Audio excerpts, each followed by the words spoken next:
এক মুহূর্তের জন্য আল্লাহ নূরের ঝলকানি দেখাবেন, সব জান্নাতীরা পাগলের মতো তাকিয়ে থাকবে, তাকিয়ে আছে, কিন্তু সামনে কিন্তু নূরের ঝলকানি আর নাই, কারণ এটা দেখাইছিলেন কয় মুহূর্তের জন্য?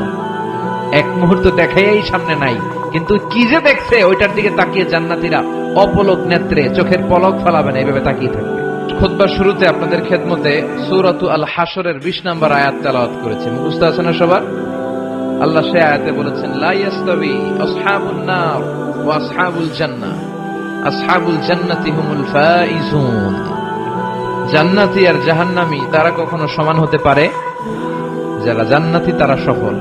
কারা সফল? কথা বলেন। জান্নাতি আর জাহান্নামী কি সমান হবে? জাহান্নামীরা ব্যর্থ আর জান্নাতীরা সফল। এখন আমরা কি হইতে চাই? ব্যর্থ হইতে চাই না সফল হইতে চাই? সফল হইতে চান? তার মানে আমরা জান্নাতে যেতে চাই, ঠিক কিনা? রব্বুল আলামিন বলেন, লা ইয়াস্তাবি আসহাবুন নারি ওয়া আসহাবুল জান্নাতি, আসহাবুল জান্নাতি হুমুল ফাইজুন। যারা জান্নাতি আর যারা জাহান্নামী দুই দল সমান না। যারা জান্নাতি তারাই সফল। কার কথা? ফামান যুহজিহা আনিন নারি ওয়া উদখিলাল জান্নাতা ফাকাদ ফাজ ওয়া মাল হায়াতুদ দুনিয়া ইল্লা মাতাউল গুরুর। আল্লাহ বললেন, যারা জাহান্নাম থেকে মুক্তি পেল আর জান্নাতের সার্টিফিকেট পেল তারাই সফল। সুবহানাল্লাহ পড়েন। The people of paradise and heaven, the people of hellfire, they never be equal ever. The people of paradise gain the ultimate success in life. যারা জান্নাতি যারা জাহান্নামী তারা কখনো সমান হতে পারে না। যারা জান্নাতি তাদেরকে সফলতা দিয়েছে কে? জান্নাতীরা সফল। জান্নাতীরা সফল। Now the decision is yours. এখন সিদ্ধান্ত আপনাদের। আপনারা কোন দলে যেতে চান? জান্নাতি হতে চাই না জাহান্নামী হতে চাই? কিন্তু সবাই কি জান্নাতে যেতে পারবে নাকি? কথা কন। ফারিকুম ফিল জান্নাতি ওয়া ফারিকুম ফিস সাঈর। একদল জান্নাতে আর একদল জাহান্নামে, ঠিক কি না? বিশ্বের মানুষগুলো দুই ভাগ হবে, এক ভাগ জান্নাতে আর এক ভাগ জাহান্নামে। সবাই কিন্তু জান্নাতে ঢুকবে না। এখন আপনাদের সিদ্ধান্তে আসতে হবে যে আসলে আমরা কই যেতে চাই। আমরা কি জাহান্নামে যাব নাকি জান্নাতে যাব?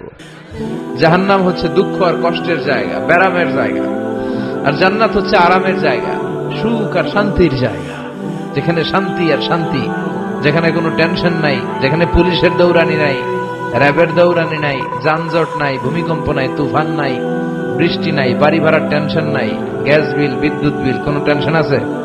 কথা কোন? আছে খালি আরাম, আছে খালি কি? মালিক তুমি জান্নাতে, তোমার পাশে আমায় একটি ঘর বানিয়ে দিও, একটি ঘর বানিয়ে দিও সে বিভীষিকাময় মহাদিনে, তোমার প্রতিবেশী করে নিও।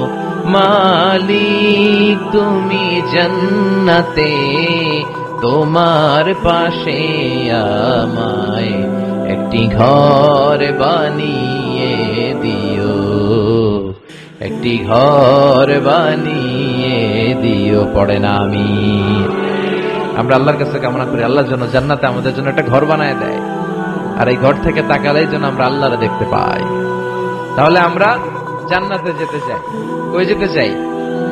জান্নাতে যে যাইতে চাই এটাও কইতে পারে না ঠিক মতো। কোথায় যেতে চাই? আমরা জাহান্নামী হতে চাই না, আমরা জান্নাতে যেতে চাই।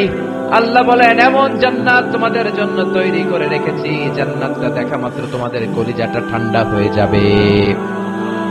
ফালা তা'লামু নাফসুম মা উখফিয়া লাহুম মিন কুররাতি আ'য়ুন জাযাআম বিমা কানু ইয়ামালুন।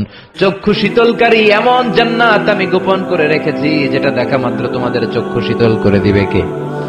দুনিয়ার বুকে যে তোমরা কষ্ট করেছো, ইসলামের পক্ষে থেকেছো, তার প্রতিদান হিসেবে আমি জান্নাত দিয়ে দেব। এই যে কষ্ট করে শীতের রাতে ওযু করে নামাজ পড়েন, এই যে রোজা